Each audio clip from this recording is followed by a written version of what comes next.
এই মুহূর্তে দর্শক বন্ধুগণ আপনারা দেখছেন সবুজবঙ্গ নিউজ। রাজ্য রাজনীতিতেই 2026-এর বিধানসভা ভোট, এই রাজ্যের পরিবর্তন কি হতে পারবে? লক্ষ্মীর ভাণ্ডারের ইস্যু কি প্রভাব পড়বে শাসকের পক্ষে না বিরোধী দল? CPM, BJP, Trinamool Congress, ISF সহ অন্যান্য রাজনৈতিক দল, আপনাদেরকে আরও একবার ব্যাখ্যা করছি। BJP, Trinamool, CPM, Congress, ISF, অর্থাৎ এবার জোট টক্কর 2026-এ লড়াই তুঙ্গে রীতিমতো। বিধানসভার মোট আসন সংখ্যা আপনারা জানেন 294টি এবং ম্যাজিক ফিগার বা মেজরিটি বলাই যেতে পারে 148 কম করে পেতে হবে। এছাড়াও হিন্দু ভোট কোন দিকে এগিয়ে যাচ্ছে, মুসলিম ভোট, সংখ্যালঘু ভোট কোন দিকে এগিয়ে যাচ্ছে, সব কিছু তথ্য বিশ্লেষণ করে 23 জেলার বাছাই করা খবর, কোন জেলায় কয়টি করে আসন পাচ্ছে, সমস্ত সব কিছু আপনাদের সঙ্গে আমরা তুলে ধরব।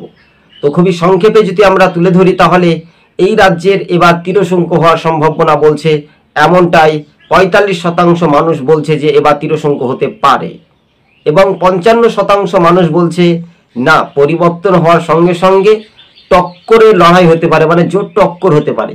তবে সম্ভাব্যত বিজেপি কয়টি আসন পেতে পারে, সিপিএম কয়টি আসন পেতে পারে সম্ভাব্যত, তৃণমূল কংগ্রেস কয়টি পেতে পারে, আইএসএফ কয়টি পেতে পারে এবং কংগ্রেস কয়টি পেতে পারে, কিন্তু সংখ্যালঘু ভোট কতটা ফ্যাক্টর সেদিকেও তাকিয়ে সংখ্যালঘু এলাকাতে তৃণমূলের দাপট হবে না বিরোধী।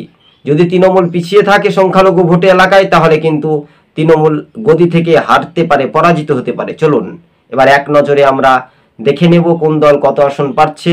পশ্চিমবঙ্গের অভাব, অভিযোগ, বেকার যুবদের কাজ, চাকুরি হারা 26,000, সব কিছু তথ্য প্রমাণ দিয়ে আপনাদের সঙ্গে আমরা তুলে ধরছি।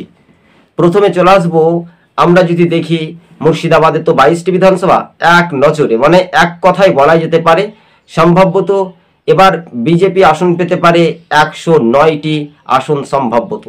তারপরে চলে আসবো তৃণমূল কংগ্রেস সম্ভাব্যত পেতে পারে 108টি আসন, আইএসএফ পেতে পারে সম্ভাব্যত 20টি আসন। যেহেতু সংখ্যালঘু জেলাগুলির কথা বলছি, আমরা সম্ভাব্যত বলছি, ধরে নিচ্ছি, তাই না? কংগ্রেস 30টি আসন পেতে পারে সম্ভাব্যত এবং বামেরা 27টি আসনে এগিয়ে থাকতে পারে সম্ভাব্যত। আমরা এই সম্ভাব্য অনুমান করে বলানো হচ্ছে যদি বাংলার মানুষ শান্তি সুষ্ঠু পরিবেশে ভোট দিতে পারলে এটাই একটা রেজাল্ট বা র্যাঙ্কিং, এটাই বলছে বাস্তবে হওয়ার একটা চান্স আমরা দেখতে পাচ্ছি। তো 2026-এর ভোটে একটা অদল বদল, তাই রীতিমতো যারা চাকরি হারিয়েছে তারা কিন্তু শাসক দলকে ভোটটা দেবে, এটা একটা সৌভাগ্যবান। সংসার সুখী হয় রমণীর গুণে, তাই ভাগ্যের চাকা কোন দিকে দৌড়ে এগিয়ে থাকবে, কারো তো পৌষ মাস, কারো তো সর্বনাশ। এই কথার উত্তরগুলো কি আপনারা জানতে পারবেন? হ্যাঁ, আমরাও জানতে পারছি, আপনারাও পারছেন। সর্বস্তরে গ্রামীণ থেকে শহরের মানুষ বলতে পারছে পৌরসভা এলাকাতে বিজেপি, হিন্দু এলাকাতে বিজেপিকে একচেটিয়া মানুষ ভোট দেবে, মুসলিম এলাকাতে তৃণমূল এবং বাম, কংগ্রেস বা আইএসএফ, এই ভোটটা কাটাকাটির অঙ্কে হবে। তবে কিন্তু এবার চতুর্থবারের মতো ক্ষমতায় কোনো রাজনৈতিক দল ফিরতে না পারলেও একটা তিরসংখ্য হতে পারে সম্ভাব্যত, এমনটাই বুথ ফেরত সমীক্ষার ইঙ্গিতে বলছে। সবুজবঙ্গ নিউজ চ্যানেলটি ভালো লাগলে প্রথম থেকে শেষ পর্যন্ত দেখবেন। চ্যানেলে নতুন হলে অবশ্যই সাবস্ক্রাইব করে পাশে থাকবেন। ধন্যবাদ।